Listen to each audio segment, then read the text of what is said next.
Saludos, bendiciones, mis amados hermanos. No pretendo cansarlos y así les prometo terminar hoy con la carta del apóstol Pablo a los creyentes en Colosas, una carta de la cual he aprendido mucho. Espero que ustedes también, en mi modesta forma de poderle llevar la palabra, que usted haya podido aprender algo también de la palabra de Dios, sabiendo que ella no retorna vacía, lo dice la palabra. A veces decimos al Señor, Señor, que no retorne tu palabra. No, la palabra dice que ella no va a retornar vacía. Entonces, deseándoles a todos ustedes que escuchan o ven, pues sean bendecidos y nosotros sepamos cómo conducirnos como cristianos, como aquellos que hemos resucitado con Cristo Jesús, aquellos que hemos pasado de muerte a vida, de condenación a vida eterna, de tinieblas a luz. Gloria al Señor. Y vamos a continuar y vamos a estar hablando ahora de el capítulo 4. Es una carta bastante corta y vamos a ver algunos detalles también del capítulo 4 y aquí vamos a estar viendo algo sobre la ética. Yo les voy a explicar qué es ética, de cómo conducirnos. Hay ética para esos principios, eh, sociales y morales. Nosotros debemos de saber cómo conducirnos para con los demás, como nos dice la palabra, que nos vistamos, como dice el versículo 12, vestidos pues como escogido de Dios. Y les explicaba en la clase anterior que el vestido es lo que está exteriormente, lo que los demás ven, y esto nosotros siempre debemos de proyectarnos de esta manera. Recuerde que estamos llamados a llevar fruto y que ese fruto se vea, y esos frutos, esas virtudes, esa mansedumbre, esa humildad, esa paciencia, esa benignidad, pues va a ser ver en otros que otros van a ver en nosotros que realmente hay algo diferente, que hay un Dios que cambia, que transforma, que está en nuestras vidas. Y voy a leer allí en el capítulo 4, versículos 5 y 6. Andad sabiamente para con los de afuera, redimiendo el tiempo. Sea vuestra palabra siempre con gracia, sazonada con sal, para que sepáis cómo debéis responder a cada uno. Vamos a orar. Amado Dios, te damos gracias, alabamos, exaltamos tu nombre una vez más, porque tú eres Dios, un Dios que lo llenas todo con tu presencia, un Dios que estás aquí, un Dios que está en cada hogar donde está llegando esta palabra, un Dios que bendice, un Dios que sigue salvando, que sigue sanando, que sigue perdonando, que sigue con los brazos extendidos y con las puertas del cielo abiertas para recibirnos en gloria. Gracias, Padre. Te pido que todo lo que estamos viendo y lo que lo verán posteriormente puedan saber esto, que tenemos las puertas del cielo abiertas, porque un día entramos por una puerta de salvación que eres tú, Jesucristo. Un día anduvimos y estamos en ese camino y un día vamos a alcanzar esa meta, que es estar en tu presencia. Ayúdanos, Padre. Bendice cada hogar, cada familia representada, esas oraciones que hay a favor de aquellos que necesitan salvación, que están pidiendo por un hijo, una hija, un padre, una madre, un hermano, un pariente, un familiar. Esa respuesta llegue antes que sea demasiado tarde, Padre. Glorifícate. Yo te doy las gracias, la gloria y la honra. Y esa petición que hay por sanidad, oh Dios mío, hoy, en el nombre de Jesús, también llegue y sea tocado ese cuerpo enfermo. La gloria es para ti, porque eres tú quien haces la obra. Porque si tú eres un Dios que lo llenas todo a la distancia, tu obra. Gracias, Padre, en el nombre de Jesús. Amén. Amén. Bien, mis amados hermanos, recuerden, ya estuvimos hablando los versículos 12 al 17 del capítulo 3 de Colosenses. Y estuvimos hablando de la realidad de la vida de testimonio de un creyente siempre, como dice el versículo 17, y todo lo que hacéis, sea de palabra o de hecho, hacerlo en el nombre del Señor Jesús, dando gracias a Dios Padre por medio de él. Y dice el 23, y todo lo que hagáis, hacerlo de corazón como para el Señor y no para los hombres. Entonces, siempre debe estar esa pregunta: todo lo que hago, lo hago en el nombre de Jesús. Esto que estoy haciendo, ¿lo harías tú, Señor? Y recuerde con el pensamiento que terminé la clase anterior: solo tengo derecho a hacer lo que Cristo hubiera hecho. Ahora, cuando analizamos todos estos consejos que el apóstol Pablo está dando a los creyentes en Colosas y nos lo está dando a nosotros también, esto nos lleva a ser personas con ética. Estos consejos del amor que debe permanecer en un cristiano, en el versículo 14, la paz que debe gobernar en el corazón y la palabra que debe abundar en nosotros, la palabra de Dios, pues esto nos lleva a ser personas diferentes, nos lleva a ser personas con ética. ¿Y qué es la ética? Es el conjunto de principios y normas que regulan las actividades humanas. Vuelvo a decirte, ética es un conjunto de principios, muy importante, y normas que regulan las actividades humanas. Siempre he dicho, si un nido, me estoy refiriendo al hogar, si un nido es bueno, los pichones van a ser buenos. Si hay principios éticos, sociales y morales bien establecidos en un hogar, olvídese que de ahí van a salir buenos hijos, de ahí van a salir buenos esposos, de ahí van a salir buenos padres, de ahí van a salir buenos ciudadanos.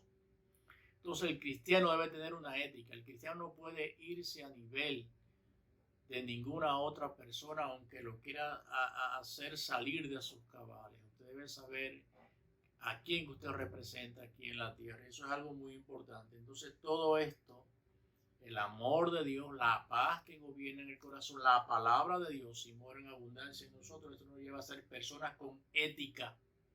Y esa ética son un conjunto de principios y normas que regulan las actividades del ser humano, que regulan las actividades humanas. El cristiano tiene un manual para sus principios. No es un libro, no es la constitución de ningún país. El cristiano tiene un manual para sus principios. Y ese manual está aquí, la Biblia, la regla infalible de fe y conducta, la palabra de Dios. Entonces, cuando usted analiza los versículos 23 al 25 de este mismo libro de Colosenses, de esta misma carta, y el versículo 1 del capítulo 4, vamos a ver que dónde y cómo debemos tener ética. Capítulo 3, los versículos 23 al 25 dice: y todo lo que hagáis, hacedlo de corazón, como para el Señor y no para los hombres, sabiendo que del Señor recibiréis que la recompensa de la herencia, porque a Cristo el Señor servís. Mas el que hace injusticia recibirá la injusticia que hiciere, porque no hay acepción de personas. Y dice el 4:1: amos, haced lo que es justo y recto con vuestros siervos, sabiendo que también vosotros tenéis un amo en los cielos. Porque es que tristemente el ser humano, y más aquellos que están en eminencia, tienen cargos, rangos en países, se creen amos y señores. Yo recuerdo lo que dice Eclesiastés 5:8, dice: si opresión de pobres y perversión de derecho y de justicia vieres en la provincia, no te maravilles de ello, porque sobre el alto vigila uno más alto, y uno más alto está sobre ellos. Así que se pueden escapar de la justicia terrenal, pero por encima de todo está Dios, que está mirando, y ese es justo. Ese no va a tener por inocente al culpable. tengamos muy pendiente esto. Pueden estar cometiendo injusticia contra nosotros, constantemente lo estamos mirando, pero sobre el alto hay uno más alto, y ese se llama nuestro Señor. Pero hay un Dios en el cielo que me sostiene, hay un Dios en el cielo que está por mí y está por ti, y Él es el Rey de Reyes y Señor de señores. Aún Pablo enfatiza que debemos tener una ética aún en el trabajo, una ética laboral, y se está refiriendo a cómo nosotros debemos de rendir en el trabajo, estén o no estén los superiores. Y para esto hay algo. Versículo 24, sabiendo que del Señor recibiréis la recompensa de la herencia, porque a Cristo el Señor servís. Así que hay una recompensa. Por supuesto, no estamos llamados a ser los burritos, los esclavos de nadie. Debemos ser entendidos de hasta dónde está el límite de nosotros servir a los hombres. Dios es nuestra prioridad. Ahora, en el capítulo 4, versículos 5 y 6, dice, andad sabiamente para con los de afuera, redimiendo el tiempo. Los de afuera, recuerden que hay muchas personas que nos van a venir con cuentos, con fábulas y demás, y no podemos establecer esa relación, esa atención a cosas que no edifican. Y recuerde que el apóstol Pablo anteriormente le estaba diciendo acá a los colosenses en cuanto a cómo proyectarse, no escuchar fábulas, cuentos, historias, porque es que el peligro está en estos tiempos, prestarle más atención a la palabra de los hombres que dejar de prestarle atención a Cristo, a quien nosotros escuchamos. Entonces aquí, estos versículos 5 y 6, andad, seamos entendidos, seamos sabios con los de afuera, redimiendo el tiempo, no dedicándole mucho tiempo al que nos venga. Debemos tener las antenas bien sintonizadas, porque hay muchas personas que nos vienen con cuentos, muchas personas incluso doctrinas erradas, herejías que muchas personas vienen y ustedes conocen, para no ser tan explícito, que vienen y podemos hablar aún de la palabra y comienzan con su literatura y sus cosas y con aquella benevolencia, aquellos que parecen ser ovejas, pero por detrás pueden ser lobos vestidos de oveja, con esa cosa muy, muy bonita. Dice que debemos de andar sabiamente para con los de afuera, redimiendo el tiempo. Ya cuando vemos que si tenemos la palabra de Dios que está abundando en nuestros corazones, tenemos suficiente entendimiento para poder repeler o rechazar inmediatamente cualquier tipo de cuentos y demás. Y dice que tu palabra siempre sea con gracia, por supuesto, no ofendiendo, no maltratando a los demás, sazonada con sal, con el sabor que ella debe tener siempre, para que sepáis cómo debe responder a cada uno. Yo recuerdo un hermano, me tocó discipularlo después de convertido para luego bautizarle, un miembro de la iglesia, y en su casa, y empezamos con una célula de intercesión, unos 6 hermanos, y ya a los 5 o 6 meses ya éramos más de 70 hermanos, y allí surgió una iglesia, ahí hay un templo y se congregan muchos hermanos. Pero me acuerdo de este hermano que cuando algunas sectas venían y trataban de confundirle, decían, un momentico, está bien, yo no sé para responderle, pero yo creo que sí sé que voy a ser salvo porque yo he creído a Jesucristo. Él le daba su respuesta de acuerdo a su conocimiento, y por supuesto no lo sería a ellos, no lo maltrataba, pero sabía en su conocimiento que debía responder. Dice el versículo 7, todo lo que a mí se refiere os lo hará saber Tíquico, amado hermano y fiel ministro y consiervo en el Señor. Aquí, como les hablé anteriormente de la ética, aquí el apóstol Pablo en este versículo 7 da a conocer de un cristiano de una buena ética.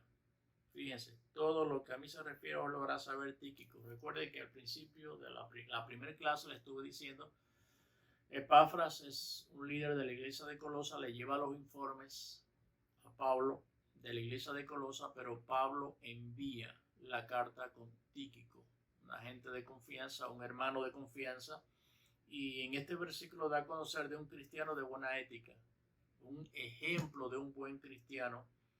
Y aquí Pablo le da tres calificativos. Y por eso le decía al principio que la conclusión y los saludos, de la conclusión y los saludos vamos a encontrar enseñanza. Porque es que todo lo que inspira, todo lo que muestra, todo lo que revela, todo lo que sale del Espíritu Santo a través de una persona va a ser de bendición, de edificación para nuestras vidas. Gloria al Señor. Y aquí en el versículo 7 dice, todo lo que a mí se refiere, ya Pablo está terminando la carta, os lo hará saber Tíquico, el que lleva la carta, amado hermano y fiel ministro y consiervo en el Señor. Fíjense, aquí Pablo le da tres calificativos. Solamente en este versículo, cuando analizamos, vamos a ver un buen cristiano, un cristiano de ética, un ejemplo de un buen cristiano. Primero le dice, amado hermano. Segundo, fiel servidor como un ministro.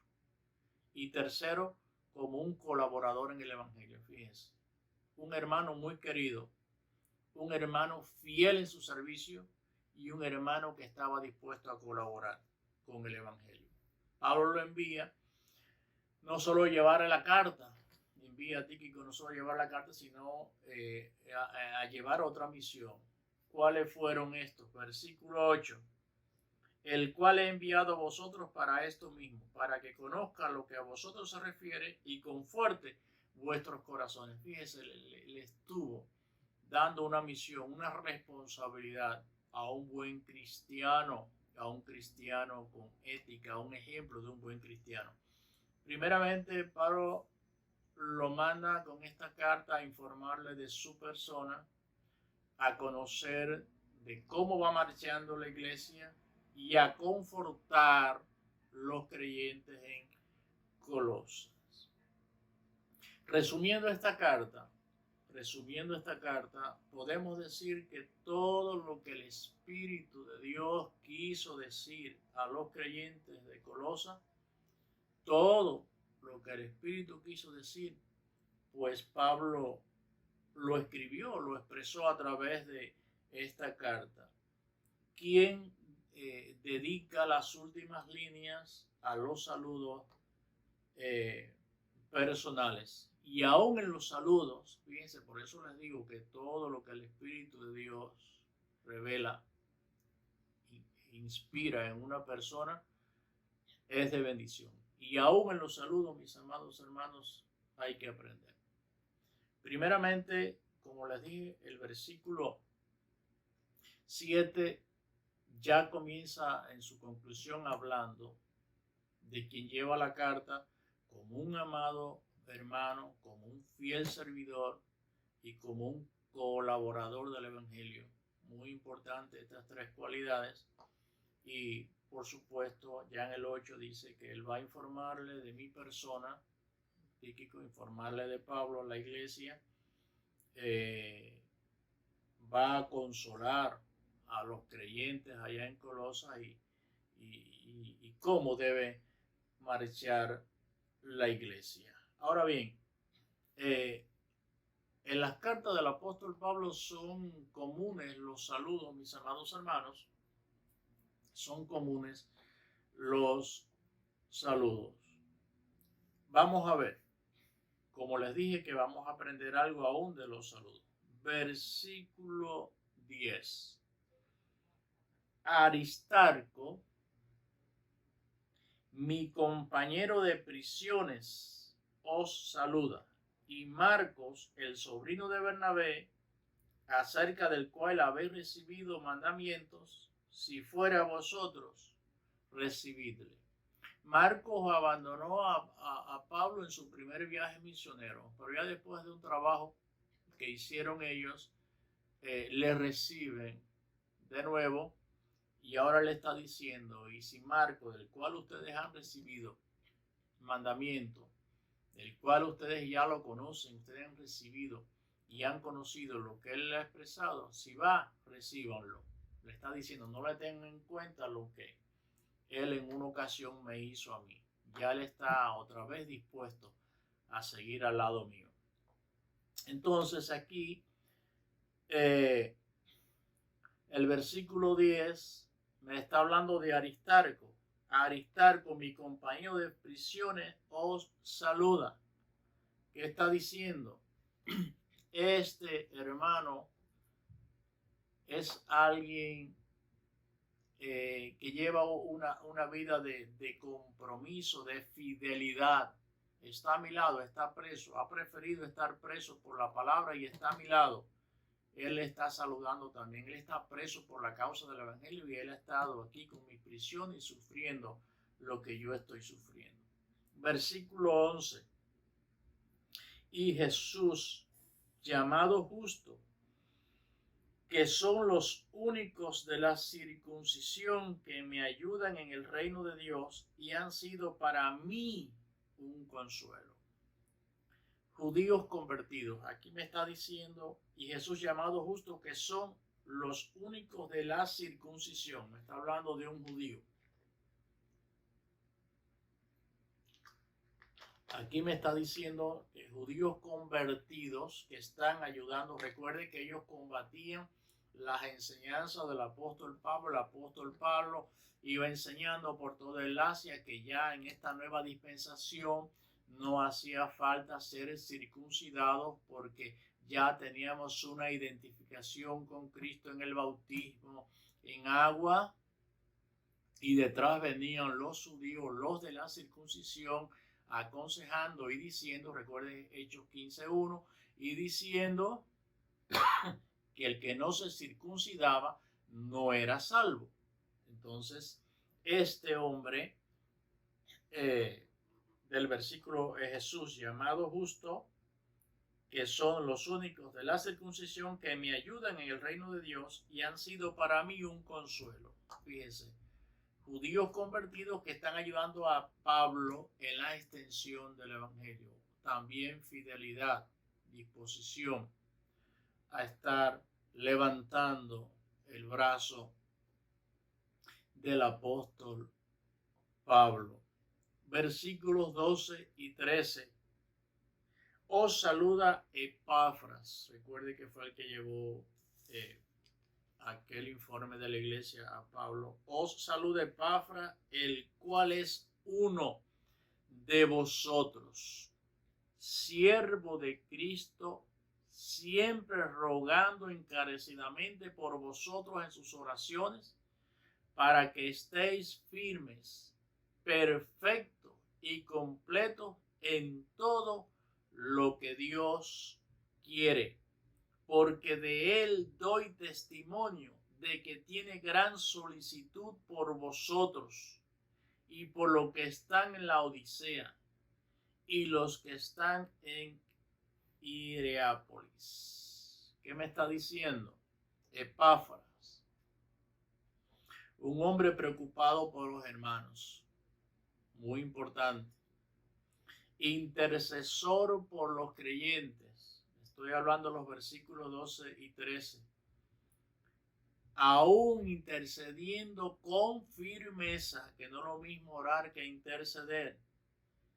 Intercediendo por la firmeza y la perfección de los santos, y no solo por los que están presentes allí en Colosas, sino por todos donde quiera que se encuentre uno. Fíjese, mi amado hermano, vuelvo y le digo y le leo estos versículos. Fíjense, aún en los saludos, lo que el apóstol Pablo está dando a entender. Dice versículo: os saluda Epafras, el cual es uno de vosotros, es parte de ustedes, siervo de Cristo, buen título, siempre rogando encarecidamente por vosotros en sus oraciones, para que estéis firmes. Se necesitaba esa firmeza para que no fueran engañados por los gnósticos, para que estéis firmes, perfectos, muy importante, y completos en todo lo que Dios quiere.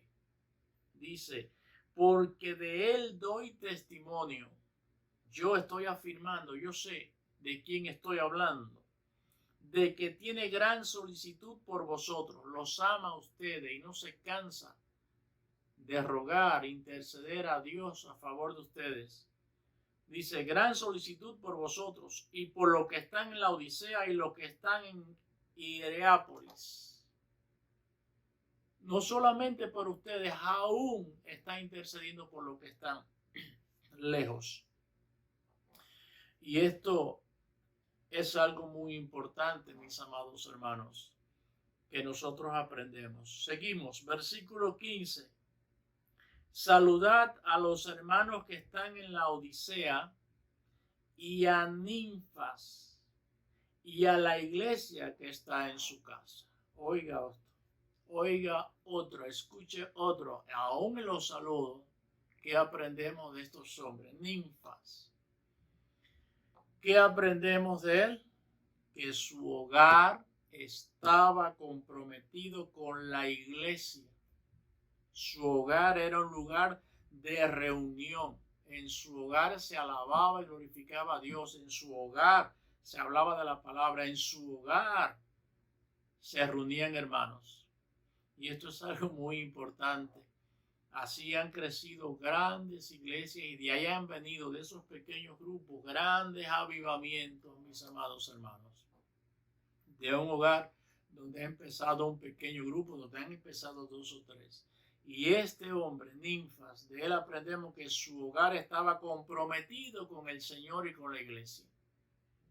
Y allí no conocemos más de esto, pero estamos, de acuerdo a lo que hemos visto, seguros que de allí, de este hogar, naciera una iglesia, una congregación. Y siempre diciendo que a Dios no le impresionan los grupos, las cantidades no. Dios hace muchas cosas con pocos, pero con pocos que estén dispuestos, que estén separados, que tengan esa convicción de cómo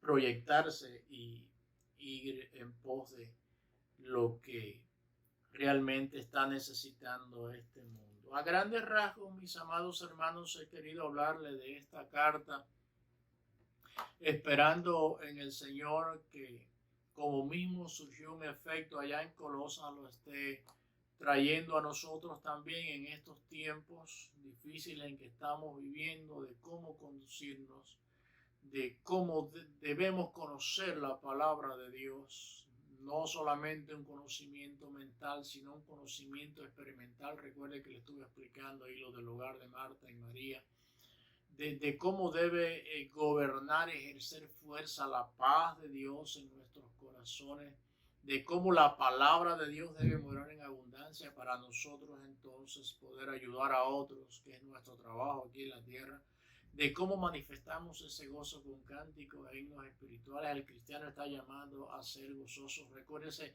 cuando el salmista David en el Salmo 51, él va al arrepentimiento y él se sentía que había fallado a Dios, le decía, vuélveme el gozo de la salvación, dame eso que he perdido. En la salvación está el gozo, ese estado de contentamiento, aunque las circunstancias sean difíciles, usted está gozoso. ¿Y cómo se van a mostrar estas cosas? Con cánticos e himnos espirituales, con salmos, cánticos e himnos espirituales. Es algo muy importante a lo cual estamos llamados, mis amados hermanos, y que estos calificativos de ser amados, de ser fieles servidores y colaboradores en el Evangelio estén en nosotros, y que aún nuestros hogares, como este hombre que estuvimos hablando, Ninfa, esté comprometido con el Señor y con la iglesia, que de allí también salgan siervos, que de allí estemos nosotros tratando y hablando de que salgan hombres y mujeres dispuestos a servir al Señor, porque es que el hogar en estos tiempos es la base y ha sido siempre las columnas de la iglesia, y de ahí es que van a salir. Si nosotros lo confesamos, si nosotros trabajamos en pos de esto, nuestros hogares van a estar comprometidos y ahí va a estar la bendición. Ahí Jesús se va a sentir a gusto como se sentía en el hogar de Marta, María y Lázaro.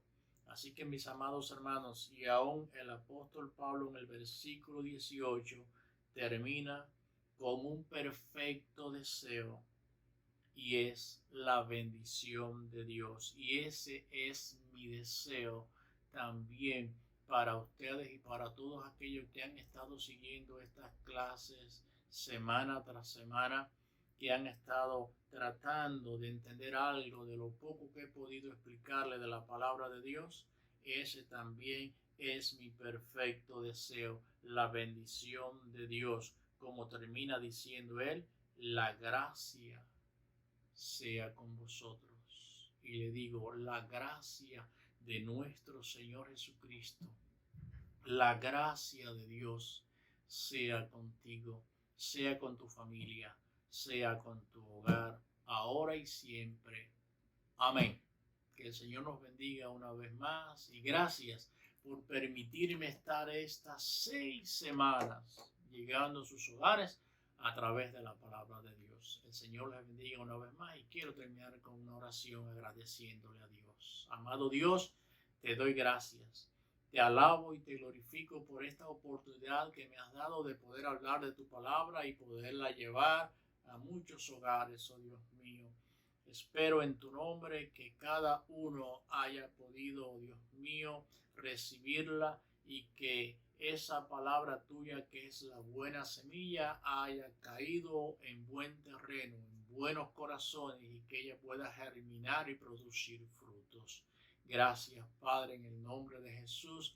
Sea bendecido cada uno de mis hermanos, amigos, de estas personas que han escuchado tu palabra, Padre, y que tú seas con sus necesidades, en el nombre de Jesús, trayendo consuelo al que lo está necesitando, fuerzas al que lo está necesitando, perdón al que lo está necesitando, salvación, oh Dios mío, sanidad, oh Padre del cielo, también a sus cuerpos, en el nombre de Jesús. Que estas bendiciones sean, oh Dios mío, sobre nuestras vidas, en el nombre de Jesús. Amén. Amén. Que el Señor les bendiga una vez más.